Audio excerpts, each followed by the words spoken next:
Okay, in the books of Hemant, heading barri. In the books of Hemant, joint venture account. In the books of Hemant, joint venture account. ನಾನು ಮೊದಲೇ ಹೇಳಿದ್ದೇನೆ joint venture account is nothing but it is just like A trading and P&L account. Trading account ನಲ್ಲಿ ನಾವೇನ್ ಮಾಡ್ತೇವೆ, purchases ತರ್ತೇವೆ, wages ತರ್ತೇವೆ. ಅದೇ continue ಆಗಿ P&L ಅಕೌಂಟಿಗೆ ಎಕ್ಸ್ಪೆನ್ಸಸ್ ತರ್ತೇವೆ, sundry expense, selling expense, discount, freight, every expenses, all expenses, trade expenses, everything is debited to either trading account or P&L account. Likewise, joint venture is purchases ಹಚ್ಚಿದ್ಮೇಲೆ ನಾವೇನ್ ಮಾಡಬೇಕು, all expenses incurred by both the venture. ಇಬ್ರು venturer ಏನೇನು expense ಮಾಡಿದಾರೋ ಅವನ್ನ ಈ joint venture ಅಕೌಂಟ್ಗೆ debit ಮಾಡಬೇಕು. ಯಾರ್ಯಾರಲ್ಲಿ? Hemant and Brijesh. ನಾವು ಯಾರ ಪುಸ್ತಕದಲ್ಲಿ ಬರೆಯಕತ್ತೇವಿ? ಹೇಮಂತ್ ಪುಸ್ತಕದಲ್ಲಿ ಬರೆಯಕತ್ತೇವಿ. We are maintaining the books of account in the books of Hemant. So ಇಲ್ಲಿ ಇಬ್ರು ಪರ್ಚೇಸ್ ಮಾಡಿದ್ರೆ ಇಬ್ರದು ಬರೀಬೇಕು, ಇಬ್ರು ಖರ್ಚು ಮಾಡಿದ್ರೆ ಇಬ್ರದು ಖರ್ಚು ಡೆಬಿಟ್ ಮಾಡಬೇಕು, ಹೌದಾ? ಆದ್ರೆ ಹೇಮಂತನ ಪುಸ್ತಕನಲ್ಲಿ ಬರೆಯುವಾಗ ಹೇಮಂತ್ ಖರೀದಿ ಮಾಡಿದ್ದು, ಹೇಮಂತ್ ಖರ್ಚು ಮಾಡಿದ್ದು ಏನ್ ಹಾಕ್ಬೇಕು, ಬ್ರಿಜೇಶ್ ಖರೀದಿ ಮಾಡಿದ್ದು, ಬ್ರಿಜೇಶ್ ಖರ್ಚು ಮಾಡಿದ್ದು ಏನ್ ಹಾಕ್ಬೇಕು ಅನ್ನೋದನ್ನ ನೋಡೋಣ. ನಿನ್ನೆ ನಾನು ಜರ್ನಲ್ ಎಂಟ್ರಿ ಎಕ್ಸ್ಪ್ಲೈನ್ ಮಾಡುವಾಗ ಇದನ್ನೆಲ್ಲ ಡಿಟೇಲ್ ಆಗಿ ಎಕ್ಸ್ಪ್ಲೈನ್ ಮಾಡಿದ್ದೇನೆ. ಆದ್ರೂ ಈಗ ನಾವು ಲೆಜರ್ ಅಕೌಂಟ್ ಮಾಡುವಾಗ ಏನ್ ಮಾಡಬೇಕು? ಫಸ್ಟ್ ಯಾರ ಪುಸ್ತಕದಲ್ಲಿ ಬರೀತಾ ಇದ್ದಾರೋ ಅದನ್ನ ಗಮನ ಹರಿಸಬೇಕು. You are writing down the entries in the book of Hemant.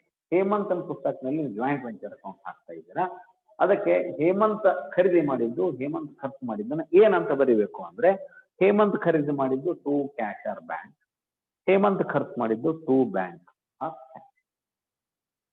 ನೋಡ್ರಿ, Hemant has purchase goods worth ₹27,000 ಅಂತಿದೆ. ಆ ಎಂಟ್ರಿ ಏನಾಯ್ತು ಇಲ್ಲಿ? Purchases to bank. ಹೇಮಂತನ ಪುಸ್ತಕದಲ್ಲಿ to bank, cost of goods 27. It is just like trading account. Trading account is two purchases ಅಂತ ಹೇಳಿದ್ರು, ಹಂಗಿದು joint venture account to cash or bank account. ನಿನ್ನೆ ಜರ್ನಲ್ ಎಂಟ್ರಿ ಬರ್ಸಿದಾಗ ಒಂದೇ ಎಂಟ್ರಿ ಏನಿತ್ತು ನೋಡ್ರಿ, when he purchases goods for cash. He ಅಂದ್ರೆ ಯಾರಲ್ಲಿ? ಹೇಮಂತ್ ಅಂತ ಅರ್ಥ ಮಾಡ್ಕೊಳ್ರಿ. ಅವಾಗ ಎಂಟ್ರಿ ಏನ್ ಮಾಡಿದ್ರಿ ನೀವು? Cash or bank account sorry joint venture account to cash or bank account. ಅದೇ ಈಗ ಜಾಯಿಂಟ್ ವೆಂಚರ್ ಅಕೌಂಟ್. ಸನಿ ಇನ್ಕರ್ಸ್ ಎಕ್ಸ್ಪೆನ್ಸಸ್ ಅಂದಿದ್ವಲ್ಲ, ಯಾರು? ಹೇಮಂತ್ ಅಂತ ತಿಳ್ಕೋರಿ. ಎಕ್ಸ್ಪೆನ್ಸ್ ಇನ್ಕರ್ ಮಾಡಿದಾಗ ಏನಂದಿದ್ವಿ? Joint venture account to cash or bank account. ಇಲ್ಲಿ ಟು ಬ್ಯಾಂಕ್ ಏನೇನು? Freight 600, insurance 400, together 1. When he accepts the bill and the same bill is discounted ಅಂದಾಗ ಆ ಡಿಸ್ಕೌಂಟ್ ಅನ್ನ charge ಮಾಡಿದ್ದು ಎಲ್ಲಿ ಹೆಚ್ಚಿರಿ ನೀವು? ಡಿಸ್ಕೌಂಟ್ ಚಾರ್ಜ್ ಜಾಯಿಂಟ್ ವೆಂಚರ್ ಅಕೌಂಟ್ಗೆ ಟು ಡಿಸ್ಕೌಂಟ್ ಅಕೌಂಟ್ 200. ಅದು ಖರ್ಚ ಅಲ್ಲ, P&L ಅಕೌಂಟ್ ಡಿಸ್ಕೌಂಟ್ ಮಾಡ್ತಾ ಇಲ್ಲ, ಹಂಗೆ ಜಾಯಿಂಟ್ ವೆಂಚರ್ಗೆ ಡಿಸ್ಕೌಂಟ್. ಇಲ್ಲಿ ನೋಡ್ರಿ, ಈಗ ಹೇಮಂತ್ ಖರೀದಿ ಮಾಡಿದ್ದು ಹಚ್ಚಿದ್ರಿ, ಹೇಮಂತ್ ಖರ್ಚು ಮಾಡಿದ್ದು ಹಚ್ಚಿದ್ರಿ, ಹೇಮಂತ್ ಬಿಲ್ ಅನ್ನ ಡಿಸ್ಕೌಂಟ್ ಮಾಡಿದ್ರ ಡಿಸ್ಕೌಂಟ್ ಅನ್ನ ಟು ಡಿಸ್ಕೌಂಟ್ ಅಕೌಂಟ್ ಅಂತ ಹಚ್ಚಿರಿ ಹೇಮಂತ್ ಅಂತ. ಈಗ ಹೇಮಂತನ ಐಟಮ್ ಎಲ್ಲ ಮುಗಿದ ಮೇಲೆ ಬ್ರಿಜೇಶ್ ಬರ್ತಾನೆ. ಬ್ರಿಜೇಶ್ ಏನ್ರ ಖರೀದಿ ಮಾಡ್ಯಾನು ನೋಡ್ರಿ, ಬ್ರಿಜೇಶ್ ಏನ್ರ ಖರೀದಿ ಮಾಡ್ಯಾನ ಗೂಡ್ಸ್ ಅನ್ನ ನೋಡ್ರಿ? ಇಲ್ಲ. ಖರೀದಿ ಮಾಡಿದಾನ ನೋಡ್ರಿ? ಬ್ರಿಜೇಶ್ ಏನಾದ್ರು ಖರೀದಿ ಮಾಡಿದ್ರೆ ನೋಡ್ರಿ, ಬ್ರಿಜೇಶ್ ಏನು ಖರೀದಿ ಮಾಡಿಲ್ಲ. ಬ್ರಿಜೇಶ್ ಖರೀದಿ ಮಾಡಿಲ್ಲ ಅಂದ್ರೆ ಬ್ರಿಜೇಶ್ ಪರ್ಚೇಸ್ ಹಚ್ಚುವಂಗಿಲ್ಲ. ಆದ್ರೆ ಬ್ರಿಜೇಶ್ ಒಂದಿಷ್ಟು ಖರ್ಚು ಮಾಡ್ಯಾನ. ಏನ್ ಖರ್ಚು ಮಾಡ್ಯಾನ ನೋಡ್ರಿ? Brijesh paid ₹100 for carriage and ₹250 for godown rent. ಇಲ್ಲಿ ಏನನ್ಬೇಕು ಗೊತ್ತನು? ಇಲ್ಲಿ ಹೇಮಂತ್ ಫ್ರೆಟ್ ಇನ್ಶೂರೆನ್ಸ್ ಕೊಟ್ಟಿದ್ದನ್ನ ಟು ಬ್ಯಾಂಕ್ ಅಂದಿರಿ, ಬಟ್ ಬ್ರಿಜೇಶ್ ಕೊಟ್ಟಿದ್ದನ್ನ ಟು ಬ್ಯಾಂಕ್ ಅನ್ನಂಗಿಲ್ಲ. ಯಾಕ? ಇದು ಹೇಮಂತ್ ಅಂತ ಪುಸ್ತಕನೇ ಬರಾಕ್ತಿರಿ, ಅದಕ್ಕೆ ಹೇಮಂತ್ ಬ್ರಿಜೇಶ್ ಹೆಸರಲ್ಲೇ ಬರ್ಕೋಬೇಕು ನಾವು. To Brijesh to Brijesh account ಏನೇನ್ ನೋಡ್ರಿ ಒಳಗ inner column carriage 100 carriage 100 godown rent ಎಷ್ಟು godown rent how much 250 total 350. This is the expense incurred by Brijesh. You are recording the transactions in the books of Hemant. Hemant ಪುಸ್ತಕನೇ ಬರೆಯೋದ್ರಿಂದ ಹೇಮಂತ್ ಖರ್ಚು ಮಾಡಿದ್ದನ್ನ to bank ಅಂತೇವಿ, ಹೇಮಂತ್ ಖರೀದಿ ಮಾಡಿದ್ದನ್ನ ಟು ಬ್ಯಾಂಕ್ ಅಂತೇವಿ, ಹೇಮಂತನ discount to discount ಅಂತೇವಿ. ಆದ್ರೆ ಬ್ರಿಜೇಶನ ಖರ್ಚನ್ನ ಟು ಬ್ಯಾಂಕ್ ಅನ್ನಂಗಿಲ್ಲ, ಅದು ಟು ಬ್ರಿಜೇಶ್ ಅಂತಲೇ ಬರೀತೇವೆ ನಾವು. ಟು ಬ್ರಿಜೇಶ್ ಕ್ಯಾರೇಜ್ ಗೋಡೌನ್ ಇದಲ್ಲನ Brijesh sold all the goods for ₹40,000. ನೋಡ್ರಿ ಸೇಲ್ಸ್ ಎಲ್ಲ ಹಚ್ತೀರಿ ನೀವು ಬೈ ಸೇಲ್ಸ್ ಹಚ್ತಿರಿಲ್ಲೋ ಟ್ರೇಡಿಂಗ್ ಅಕೌಂಟಿಗೆ. ಇಲ್ಲಿ ಯಾರು ಸೇಲ್ ಮಾಡ್ಯಾರ ಬ್ರಿಜೇಶ್ ಸೇಲ್ ಮಾಡ್ಯಾನ, ಅದಕ್ಕೆ ಏನಂತೇಳಿ ಬ್ರಿಜೇಶ್ ಹೆಸರಲ್ಲಿ ಬರೆದು ಬಿಡೋಕಿದನ ಟು ಬ್ರಿಜೇಶ್ ಅಕೌಂಟ್ ಬ್ರಾಕೆಟ್ನಾಗ ಸೇಲ್. ಇದನ್ನ ಹೇಮಂತ್ ಸೇಲ್ ಮಾಡಿದ್ನಂತ ಹೇಳಿರಿ. Brijesh sale ಮಾಡ್ಲಾರ್ದ Hemant sale ಮಾಡಿದ್ನಂದ್ರ by bank ಅಂತಿದ್ವಿ. ಯಾಕಂದ್ರೆ ರೊಕ್ಕ ಯಾರ ಹತ್ರ ಬರ್ತಿತ್ತು ಹೇಮಂತ್ ಹತ್ರ ಬರ್ತಿತ್ತು. ಈಗ ರೊಕ್ಕ ಯಾರ ಹತ್ರ ಬಂದೈತಿ ಬ್ರಿಜೇಶ್ ಹತ್ರ ಬಂದೈತಿ. ಹಿಂಗಾಗಿ ಬ್ರಿಜೇಶ್ ಹತ್ರ ಜಮಾ ತಗೊಂಡ್ರಿ ಬಾಯ್ ಬ್ರಿಜೇಶ್ ಅಕೌಂಟ್ ಸೇಲ್ 40,000. ಈ ಸೇಲ್ ಮಾಡುವಾಗ ಬ್ರಿಜೇಶ್ ಒಂದಿಷ್ಟು ಖರ್ಚು ಮಾಡ್ಯಾನ. ಸೆಲ್ಲಿಂಗ್ ಎಕ್ಸ್ಪೆನ್ಸ್ 450, ಸೆಲ್ಲಿಂಗ್ ಎಕ್ಸ್ಪೆನ್ಸ್ 450 ಅದನ್ನು ಬ್ರಿಜೇಶ್ ಹೆಸರಲ್ಲೇ ಬರಿಬೇಕು. To Brijesh account selling expense 450 debit ಮಾಡಿದೆ. ಇದಲ್ದನೆ ಬ್ರಿಜೇಶ್ಗೆ ಕಮಿಷನ್ ಐತಿ, ಅದಕ್ಕೂ ನಾವೇನಂತೇವಿ to Brijesh commission. Commission at 5% on sale. 5% on sales how much? 40,000. 40,000 ಮೇಲೆ 5% ಅಂದ್ರೆ 2,000. Commission is 2,000. Commission is 2,000. ನೋಡ್ರಿ ಕ್ಲೋಸಿಂಗ್ ಸ್ಟಾಕ್ ಇಲ್ಲ, ಹೌದಾ? ಸ್ಟಾಕ್ ಇಲ್ಲ, ಅಷ್ಟು ಸೇಲ್ ಆಗಿದೆ. ಖರೀದಿ ಮಾಡಿದ್ದಷ್ಟು 27,000. ಖರೀದಿ ಮಾಡಿದ ಮೇಲೆ ಹೇಮಂತ್ ಖರ್ಚು ಮಾಡಿದ್ದಷ್ಟು 1,000 ಪ್ಲಸ್ 700 ಡಿಸ್ಕೌಂಟು. ಆಮೇಲೆ ಬ್ರಿಜೇಶ್ ಖರ್ಚು ಮಾಡಿದ್ದಷ್ಟು 351, 450, ಆಮೇಲೆ 2,000 ಕಮಿಷನ್. ಇಷ್ಟು ಹೋದ್ಮೇಲೆ ಉಳಿದಿದ್ದೇನು ಪ್ರಾಫಿಟ್.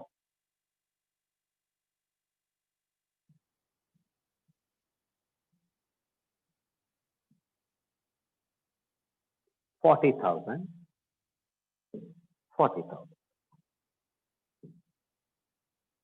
ಡಿಫ್ರೆನ್ಸ್ ಎಷ್ಟಾತ್ ನೋಡ್ರಿ,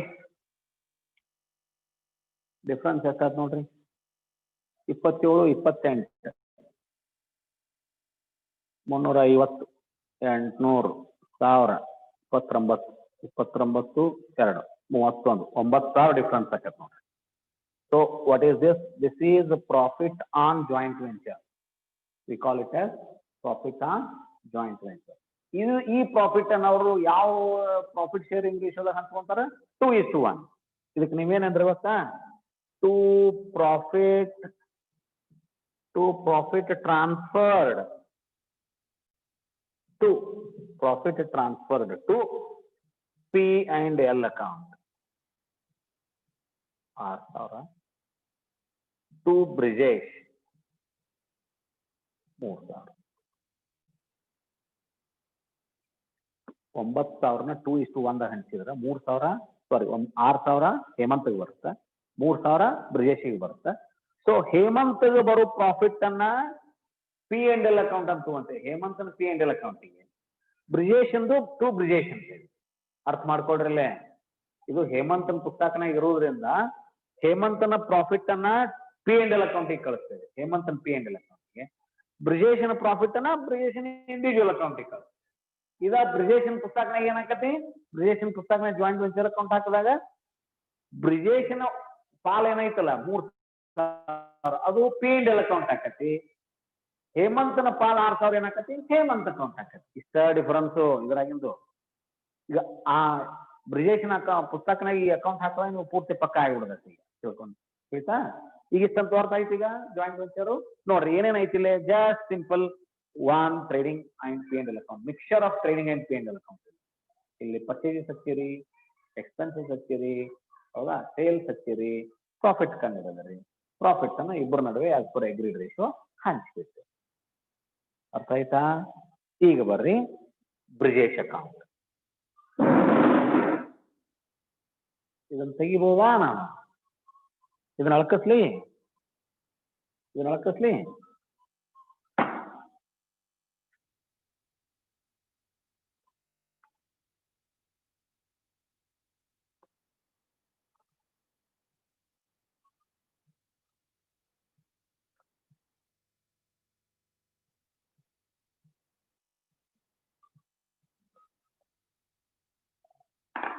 ಇದು in the books of Hemant ಎರಡು ಅಕೌಂಟ್ ಹಾಕ್ತೀರಿ, ಒಂದು ಜಾಯಿಂಟ್ ವೆಂಚರ್ ಅಕೌಂಟ್, ಇನ್ನೊಂದು ಬ್ರಿಜೇಶ್ ಅಕೌಂಟ್. ಬ್ರಿಜೇಶ್ ಅಕೌಂಟ್ ಇದನ್ನ ಯಾಕೆ ಹಾಕ್ತೀರಿ ಅಂದ್ರ ಫೈನಲ್ ಸೆಟಲ್ಮೆಂಟ್ ಆಗ್ಬೇಕಲ್ಲ, ಯಾರ ಹತ್ರ ಎಷ್ಟು ರೊಕ್ಕ ಉಳಿತು, ಯಾರಿಗೆ ಯಾರು ಕೊಡ್ಬೇಕು ಅನ್ನೋದು ಗೊತ್ತಾಗ್ಬೇಕಲ್ಲ. ಪಾರ್ಟ್ನರ್ಶಿಪ್ ಅಕೌಂಟ್ ಇದು. ಇದು ರೊಕ್ಕ ಹಾಕದವ ಹೇಮಂತ್, ಗೂಡ್ಸ್ ಕಳಿಸಿದ್ದು ಬ್ರಿಜೇಶ್ಗೆ, ರೊಕ್ಕ ಇರೋದು ಮಾರಿದ್ದೆಲ್ಲ ಯಾರ ಹತ್ರ ಐತಿ, ಬ್ರಿಜೇಶ್ನ ಹತ್ರ ಐತಿ. ಎಲ್ಲ ಎಕ್ಸ್ಪೆನ್ಸ್ ತೆಗೆದು ಬ್ರಿಜೇಶ್ ಹೇಮಂತ್ ಕೊಡ್ಬೇಕಾಯ್ತು, ಹೇಮಂತ್ ಬ್ರಿಜೇಶಿಗೆ ಕೊಡ್ಬೇಕಾಯ್ತು. ಫೈನಲ್ ಸೆಟಲ್ಮೆಂಟ್ ಗೊತ್ತಾಗಬೇಕಲ್ಲ, ಅದಕ್ಕೆ ಈ ಇಂಡಿವಿಜುವಲ್ ಅಕೌಂಟ್ ಅನ್ನ ಅವ್ರು ಹಾಕೊಂತಾರ, ಕೋ ವೆಂಚರರ್ ಅಕೌಂಟ್ ನ ಹಾಕೊಂತಾರ. ಇಲ್ಲಿ ಏನು ಅಂದ್ರೆ ಇದು very simple. Joint venture account ನಲ್ಲಿ ಎಲ್ಲೆಲ್ಲಿ ಬ್ರಿಜೇಶ್ ಅಂತ ಬಂದೈತಲ್ಲ ಅದ್ರ ರಿವರ್ಸ್ ಎಂಟ್ರಿ ಮಾಡ್ಬೇಕಿಲ್ಲಿ. ಅರ್ಥ ಆಯ್ತಾ? ಎಲ್ಲೆಲ್ಲಿ ಬ್ರಿಜೇಶ್ ಅಂತ ಬಂದು ಜಾಯಿಂಟ್ ವೆಂಚರ್ ಅಕೌಂಟ್ ಎಟಾರ್ಟು ಬ್ರಿಜೇಶ್ ಅಂತ ಐತಲ್ಲ ಅದ್ರ ರಿವರ್ಸ್ ಮಾಡ್ಬೇಕಿಲ್ಲ. ಇಷ್ಟ ನೋಡ್ರಿ, ವೆರಿ ಈಸಿ.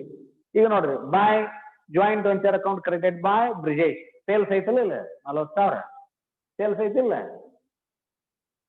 ಬೇಡ, ಡೆಬಿಟ್ ಸೈಡ್ ಇದ್ದಿದ್ದು ತಗೋರಿ, first debit side joint venture account ಎಟಾರ್ಟು ಬ್ರಿಜೇಶ್ ಅಂತ ಐತಿ ನೋಡ್ರಿ, ಹೌದಾ. Brijesh is credited by joint venture account.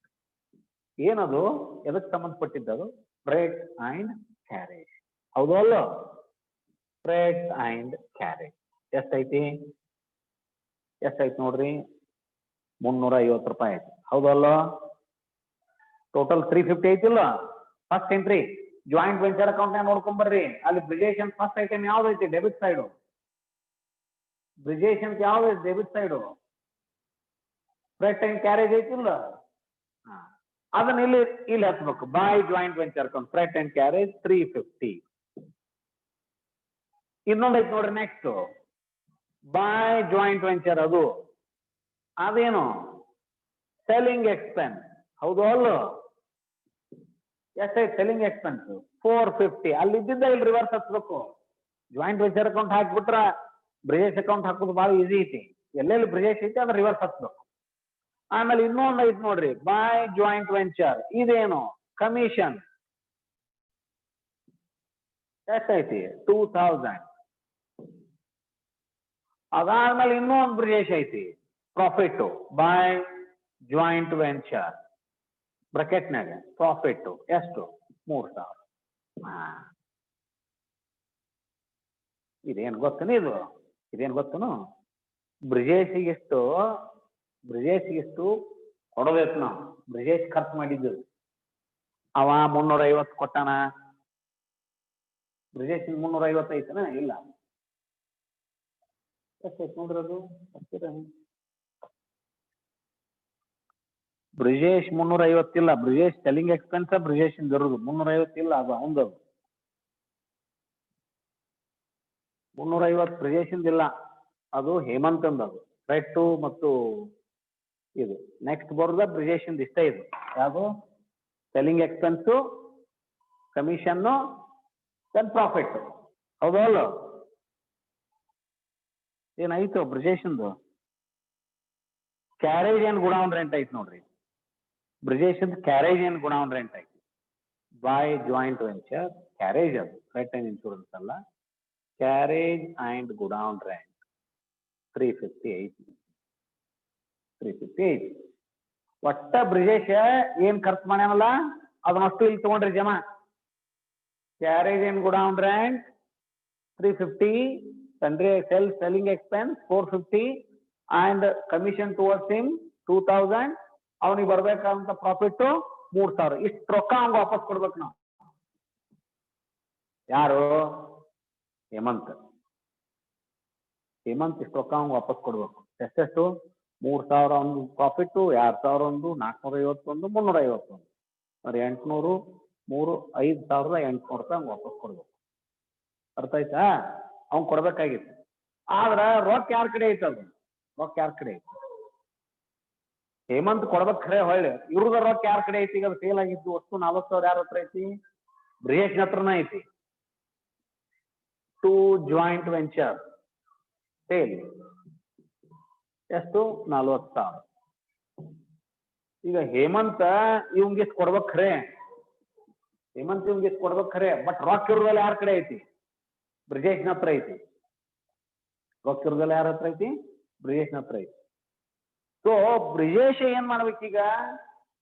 ಇವ್ರಿಗೆ ಉಲ್ಟಾ ಹೇಮಂತ್ ರೊಕ್ಕ ಕಳಿಸ್ಬೇಕು, ಎಲ್ಲ ಸೆಟಲ್ ಮಾಡ್ಕೊಂಡು ಹೇಮಂತ್. ಅದಕ್ಕೆ ಈ ಅಕೌಂಟ್ ಹಾಕತ್ತಾರ. ಈಗ ನೋಡ್ರಿ ಈಗ ಬಿಲ್ಸ್ ರಿಸೀವಬಲ್ ಎಕ್ಸೆಪ್ಟ್ ಮಾಡ್ಯಾನಲ್ಲ ಅವ ಬ್ರಿಜೇಶ. ಅವ ಖರ್ಚು ಮಾಡಿದ್ದು ಎಲ್ಲ ಆತ ಈಗ, ಹೌದಾ? ಬಿಲ್ಸ್ ರಿಸೀವಬಲ್ ಅಂತ ಎಕ್ಸೆಪ್ಟ್ ಮಾಡ್ಯಾನಲ್ಲ ಬ್ರಿಜೇಶ, ಮಾಡ್ಯಾನಿಲ್ಲ? ತೋರಿ by BR already 10,000 bills ಕೊಟ್ಟಾನವ ಬ್ರಿಜೇಶ.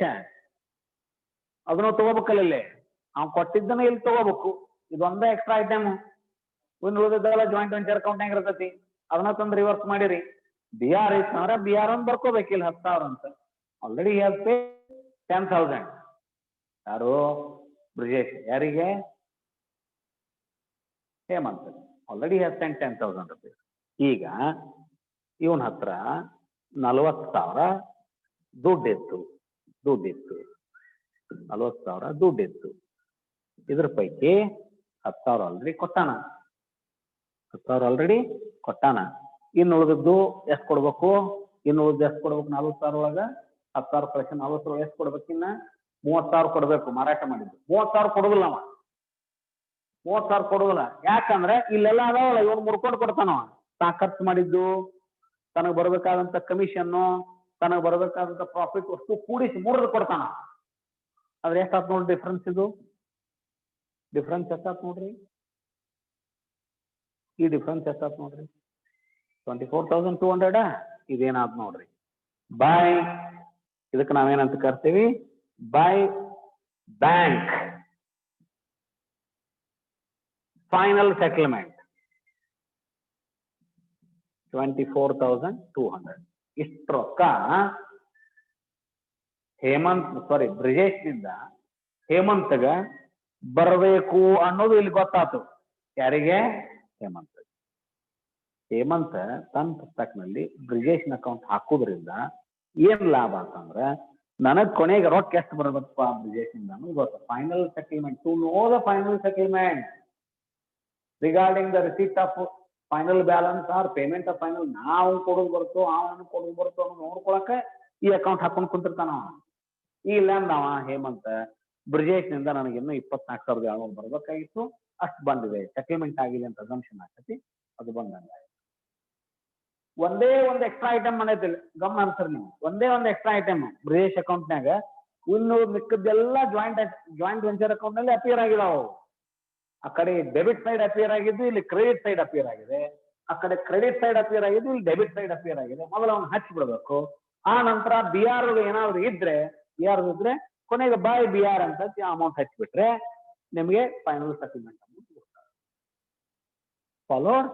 Followed. Now we shall go to the next procedure, next level this in the books of Brijesh. ಈಗ ಒಬ್ಬೊಂದು ಪುಸ್ತಕನಾಗ ಬರೆದ್ರಿ. ಈಗ in the books of Brijesh, in the books of Brijesh ಇಲ್ಲಿ account ಹಾಕ್ಬೇಕು, joint venture account ಹಾಕ್ಬೇಕು, ಆಮೇಲೆ Hemant account ಹಾಕ್ಬೇಕು. ಇಲ್ಲಿ ಬ್ರಿಜೇಶ್ ಯಾರ account ಹಾಕ್ತಾನ ಅವನು ಗೊತ್ತು ಮಾಡ್ಕೋಬೇಕಲ್ಲ, ಎಷ್ಟು ಕೊಡ್ಬೇಕಾಗತ್ತೆ ಕೊನೆಗೆ. ಹೇಮಂತ್ ನನ್ ಕೊಡ್ಬೇಕಾಗತ್ತೋ, ನಾ ಹೇಮಂತ್ ಕೊಡ್ಬೇಕಾಗತ್ತೋ ಅನ್ನೋದು ಡಿಸೈಡ್ ಮಾಡ್ಲಿಕ್ಕೆ ಅವನು ಏನ್ ಮಾಡ್ತಾನೆ? ಹೇಮಂತ್ ಅಕೌಂಟ್ ಹಾಕ್ತಾನ. ಎಲ್ಲ ಅಷ್ಟ ಬರ್ಬೇಕು. ಇಲ್ಲಿ ಬಂದು ಪ್ರಾಫಿಟ್ ಅಲ್ಲಿ ಬರ್ತೈತಿ, ಇಲ್ಲಿ ಬಂದು ಫೈನಲ್ ಸೆಟಲ್ಮೆಂಟ್ ಅಮೌಂಟ್ 24,700 ಅಲ್ಲಿ ಬರ್ಬೇಕು, ಹೆಚ್ಚು ಕಡಿಮೆ ಆದ್ರೆ ಲೆಕ್ಕ ತಪ್ಪಿರಿ ಅಂತ ಅರ್ಥ. ಈಗ ಬರ್ರಿ, in the books of Brijesh joint venture account. In the books of Brijesh joint venture, ಇದು ಬಹಳ ಸರಳ. ನೀವು ಹೇಮಂತ್ ಅಕೌಂಟ್ ನಲ್ಲಿ ಪುಸ್ತಕನಲ್ಲಿ ಜಾಯಿಂಟ್ ವೆಂಚರ್ ಅಕೌಂಟ್ ಹಾಕಿದ್ದನ್ನೇ ಜಸ್ಟ್ ಬದಲಾವಣೆ ಏನ್ ಮಾಡಬೇಕು ಅನ್ನೋದು ಹೇಳ್ತೇನೆ. ಅದೇ ಎಂಟ್ರಿ ಇಡ್ರಿ ನೀವು, ಏನು ಹೆಚ್ಚು ಕಡಿಮೆ ಮಾಡಬೇಡ್ರಿ. ಒಂದೇ ಎಂಟ್ರಿ ಏನೈತಿ, ಟು ಬ್ಯಾಂಕ್ ಪರ್ಚೇಸ್ ಐತಿಲ್ಲ, ಟು ಬ್ಯಾಂಕ್. ಇಲ್ಲಿ ಏನಾಗುತ್ತೆ ಅದು ಅದ ಪರ್ಚೇಸ್ ಟು ಹೇಮಂತ್ ಆಕತಿ, ಲೆಕ್ಕ ಹಾಕೋರಿ ನೀವು. To Hemant account, cost of good ಎಷ್ಟು, 27,000. ಮತ್ತಲ್ಲಿ ಟು ಬ್ಯಾಂಕ್ ಐತಲ್ಲ, ಅದೇನಾಗುತ್ತೆ ಟು ಹೇಮಂತ್. ಏನೇನದು, ಫ್ರೇಟ್ ಅಂಡ್ ಇನ್ಶೂರೆನ್ಸ್. ಫ್ರೇಟ್ ಎಷ್ಟೈತೆ ನೋಡ್ರಿ, how much is the freight, 400. Freight 400, insurance 600, total 1000. ಅಲ್ಲಿದ್ದಿದ್ದೆ ಎಕ್ಸಾಕ್ಟ್ಲಿ ಇಲ್ಲೇ ಹೆಸರು ಏನು ಬದಲಾಕತ್ ನೋಡ್ರಿ, ಟು ಬ್ಯಾಂಕ್ ಇದ್ದಿದ್ದು ಟು ಹೇಮಂತ್. ಎಲ್ಲಿ, in the books of Brijesh. ಅರ್ಥ ಆಯ್ತಾ? ಆಮೇಲೆ ಟು ಡಿಸ್ಕೌಂಟ್ ಇತ್ತಲ್ಲ ಅಲ್ಲಿ, ಅದೇನಾಗುತ್ತೆ ಟು ಡಿಸ್ಕೌಂಟ್ ಆಗೋದಿಲ್ಲ, ಅದು ಟು ಹೇಮಂತ್ ಆಕತಿ. ಬ್ರಾಕೆಟ್ನಾಗ ಡಿಸ್ಕೌಂಟ್ ಎಷ್ಟು, because it is not in the books of Hemant, that is why ಅದು ಹೇಮಂತ್ ಹೆಸರಲ್ಲಿ ಹಚ್ಚಿಬಿಡ್ತಾನ ನಾವು ಬ್ರಿಜೇಶ್. It okay. ನೆಕ್ಸ್ಟ್ ಅಲ್ಲಿ ಏನೈತಿ ನೋಡ್ರಿ, ಬ್ರಿಜೇಶ್ ಐತಿಲ್ಲ, ಅಲ್ಲಿ ಬ್ರಿಜೇಶ್ ಐತಿಲ್ಲ, ಬ್ರಿಜೇಶ್ ಇದ್ದಿದ್ದು ಏನಾಕತಿ, ಬ್ಯಾಂಕ್ ಆಕತಿ ಅಲ್ಲಿ. ಯಾಕ ಬ್ರಿಜೇಶನ್ ಪುಸ್ತಕನ ಟು ಬ್ಯಾಂಕ್ ಏನದು, ಕ್ಯಾರೇಜ್ ಅಂಡ್ ಕ್ಯಾರೇಜ್ ಅಷ್ಟು 100, ಗುಡೌನ್ ರೆಂಟು 250, ಟೋಟಲ್ 350. ಅದೇನಾಯ್ತು, ಟು ಬ್ಯಾಂಕ್ ಆಯ್ತು. ಅಲ್ಲೇನಿತ್ತದು, ಟು ಬ್ರಿಜೇಶ್ ಇತ್ತು ಹೇಮಂತನ್ ಪುಸ್ತಕನ. ಈಗ ಬ್ರಿಜೇಶನ್ ಪುಸ್ತಕನಾಗ ಅದು ಏನಾಯ್ತು, ಟು ಬ್ಯಾಂಕ್. ಅದಾದ್ಮೇಲೆ ಟು ಬ್ಯಾಂಕ್ ಏನು, ಸೆಲ್ಲಿಂಗ್ ಎಕ್ಸ್ಪೆನ್ಸ್ ಎಷ್ಟೈತಿ, ಸೆಲ್ಲಿಂಗ್ ಎಕ್ಸ್ಪೆನ್ಸ್ 450.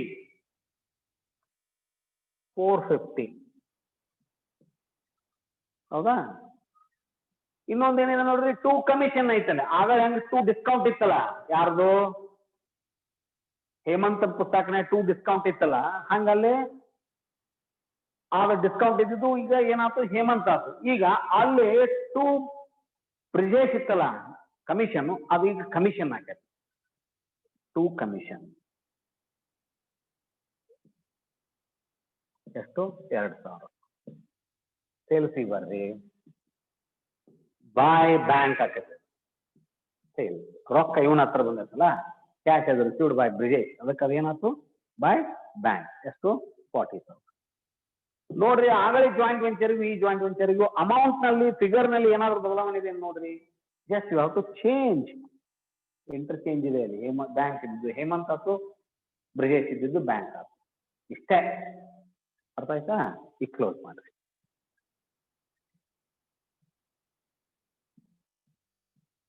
ಸೇಮ್ 40,000, 9,000. ಹೌದಾ? ಇಲ್ಲಿ 6,000 ಯಾರ ಹೆಸರಲ್ಲಿ ಐತಿ, 6,000 ಹೇಮಂತ್ ಹೆಸರಲ್ಲಿ ಐತಿ. ಹೌದಿಲ್ಲ? ಹೇಮಂತ್ ಹೆಸರಲ್ಲಿ ಇದ್ದಿದ್ದು ಪಿ ಅಂಡ್ ಎಲ್ ಅಂದಿದ್ವಿ, ಅದೇನಾಗತ್ತಿಲ್ಲ, ಟು ಹೇಮಂತ್ ಆಕತಿ 6,000. ಅಲ್ಲಿ ಬ್ರಿಜೇಶ್ ಹೆಸರಲ್ಲಿ ಇದ್ದಿದ್ದು 3,000 ಏನಾಯ್ತು, ಟು ಪಿ ಅಂಡ್ ಎಲ್ ಆಕತಿ. ಇಷ್ಟೇ ವ್ಯತ್ಯಾಸ.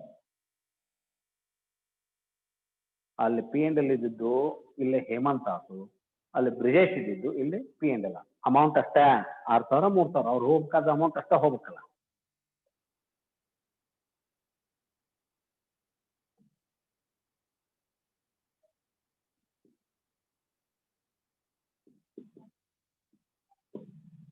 ಈಗ ಬರ್ರಿ ಹೇಮಂತ್ ಅಕೌಂಟಿಗೆ ಬರ್ರಿ. In the books of Brijesh Hemant account. In the books of Brijesh Hemant. ತಿಳಿಯಾಕತೈತೇನೋ ಮಹೇಶ?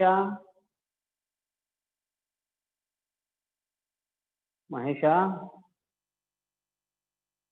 ಇರ್ಫಾನ ತಿಳಿಯಾಕತೈತಿಲ್ಪ ನಮ್ರತ ತಿಳಿಯಾಕತೈತಿ ಅವ ಮಹೇಶ್ ತಿಳಿಯಾಕತೈತಿ okay bye okay Sangeeta Irfan ಯಾವತ್ತು ಚಿಂತ್ಯಾಗ ಇರ್ತೀಯಲ್ಲ ಓಪ ಏನ್ ಚಿಂತೆ ಮಾಡ್ತದ ಜಗತ್ತಿನ ಚಿಂತೆ ಮಾಡಕ್ತೀನಿ ಹೆಂಗ ಟ್ರಂಪ್ ಒಂದ್ ಏನಾಯ್ತು ಬೈಡನ್ ಏನಾಯ್ತು ಅಂತ ಹಿಂಗೇನ್ರ ಹೌದನ ಇರ್ಲಿ ಎಲ್ಲ continue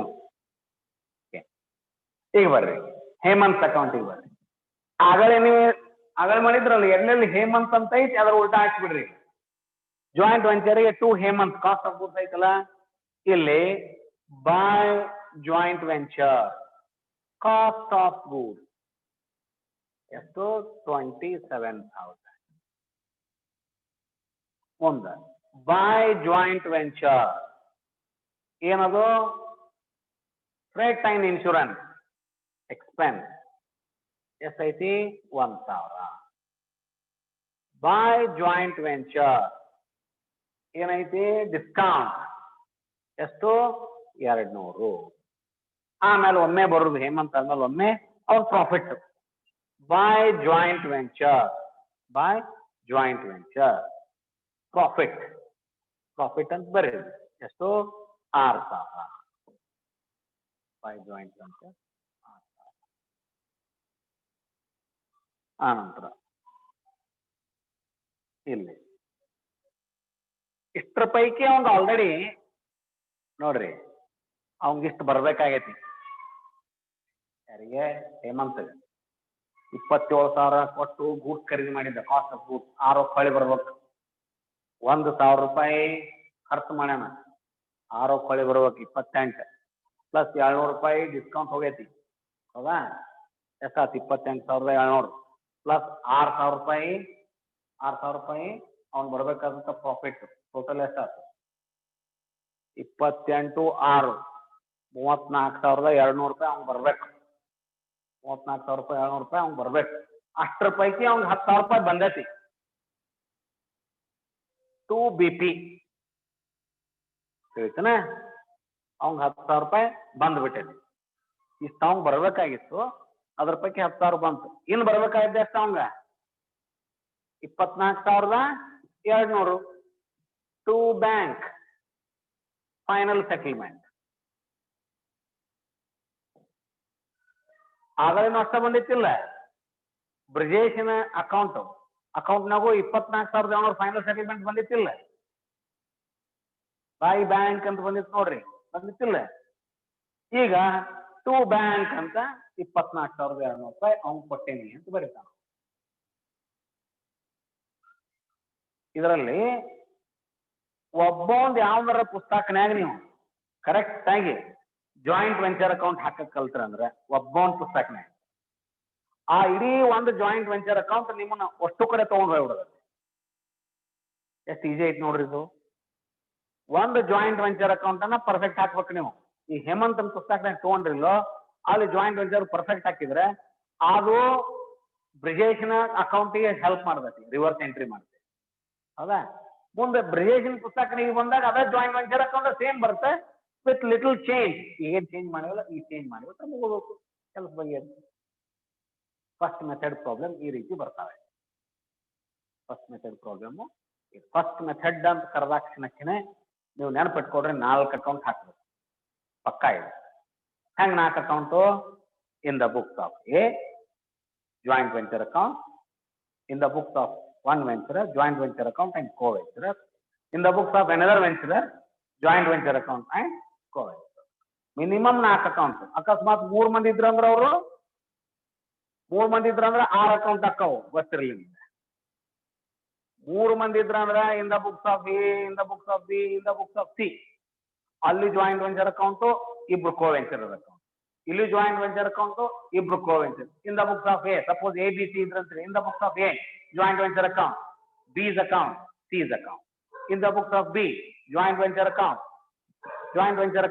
A's account, C's account. In the books of C, joint venture account, A's account, B's account. ಅರ್ಥ ಆತಾ?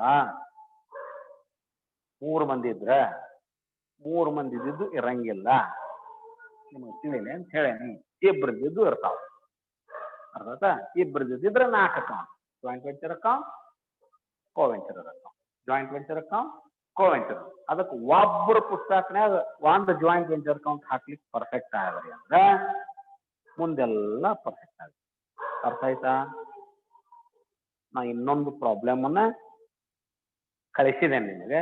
ಈಗ ಬಿಡಿಸ್ಲಿಕ್ಕೆ ಟೈಮ್ ಆಗುತ್ತದು. ಈಗ ಬಿಡಿಸೋದು ಬೇಡ. ಸಾಧ್ಯ ಆದ್ರೆ ಮನೆಯಲ್ಲಿ ಮಾಡಿ. ಇಲ್ಲಾಂದ್ರೆ ನಾಳೆ ನಾನು ಆ ಪ್ರಾಬ್ಲಮ್ ಅನ್ನ ಮತ್ತೆ ಕಂಟಿನ್ಯೂ ಮಾಡಿ. ನಾಳೆ ಎಷ್ಟು ಗಂಟೆಗೆ ಕೊಡೋಣ? Morning R evening? Is it morning or evening? Morning 10 o'clock? ಕೊಡ್ಬೋದಾ? ಮಾರ್ನಿಂಗ್ ಮುಂಜಾನೆ 10 ಗಂಟೆಗೆ. ಅದು ಇನ್ನೊಂದು ಪ್ರಾಬ್ಲಮ್ ಕಳಿಸಿದನಲ್ಲ, ಆ ಪ್ರಾಬ್ಲಮ್ ಬಿಡು. ಸಾಧ್ಯ ಆದರೆ ನಾಳೆ ಸಾಯಂಕಾಲನೂ ಕ್ಲಾಸ್ ಹಾಕೋಣ. ಏನು ತೊಂದರೆ ಇಲ್ಲ. ದಿನ 2 ತಾಸು ಹಾಕಿದ್ರೆ ಏನು ತೊಂದರೆ ಇಲ್ಲಲ್ಲ. ಆಗ್ಬೋದಾ? ಏನು ತೊಂದರೆ ಇದೆಯಾ? ಅದು ನಿಮಗೆ ಪ್ರಾಕ್ಟೀಸ್ ಆಗುತ್ತೆ. ಆಗ್ಬೋದಾ?